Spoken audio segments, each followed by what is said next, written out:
వీర్య కణాలు తగినన్ని లేకపోవడం, ఉన్న కొద్దిపాటి కణాలు ఆరోగ్యంగా లేకపోవడం అన్నది ఇవాళ చాలా మంది పురుషులకు ఒక పెద్ద సమస్యగా ఉంటుంది. ఇలాంటప్పుడు కౌంట్ని పెంచుకునేందుకు చాలా రకాల ప్రయత్నాలే చేస్తూ ఉంటారు. రకరకాల మందుల్ని మింగుతూ ఉంటారు. నాటు వైద్యాలు కూడా ప్రయత్నిస్తూ ఉంటారు. అసలు ఇలాంటి ప్రయత్నాలతో వీర్య కణాల సంఖ్య పెరుగుతుందా? మందులతో కౌంట్ని పెంచుకోవచ్చా? ఆసక్తికరమైన ఈ విషయం గురించి ప్రముఖ సంతాన సాఫల్యత నిపుణులు డాక్టర్ అనురాధ గారు ఏం చెప్తున్నారో ఇప్పుడు విందాం. పురుషుల్లో వీర్యకణాల సంఖ్యని పెంచడం అనేది అంత తేలిక కాదు. అయితే ఇదైనా వేరే కారణం వల్ల కణాల సంఖ్య తగ్గుతూ ఉంటే దాన్ని కరెక్ట్ చేయడానికి ప్రయత్నం చేయొచ్చు.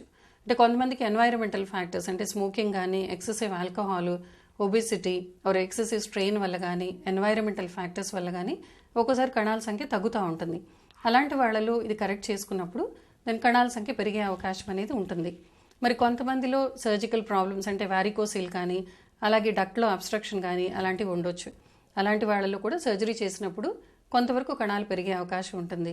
మరి కొంతమందిలో ఏ కారణం కనపడదు. దీన్ని ఈడియోపతిక్ అని అంటారు. ఇలాంటి వాళ్ళలో మనం మందులు ఇచ్చినా పెద్దగా ఉపయోగం ఉంటుందో లేదో తెలియదు. కానీ కొంతమందికి మనం ట్రయల్ అండ్ ఎర్రర్ బేసిస్లో మెడిసిన్స్ అవి ఇచ్చి ట్రై చేయొచ్చు. అవి ఇచ్చినప్పుడు కొంతమందికి పెరిగే అవకాశం ఉంటుంది. చాలా వరకు కణాల సంఖ్య పెంచడం అనేది అంత తేలిక కాదు. అలాంటి వాళ్ళలో కణాల సంఖ్య ఎంత ఉందో చూసుకుని దాన్ని బట్టి ట్రీట్మెంట్ అనేది డిసైడ్ చేస్తాం.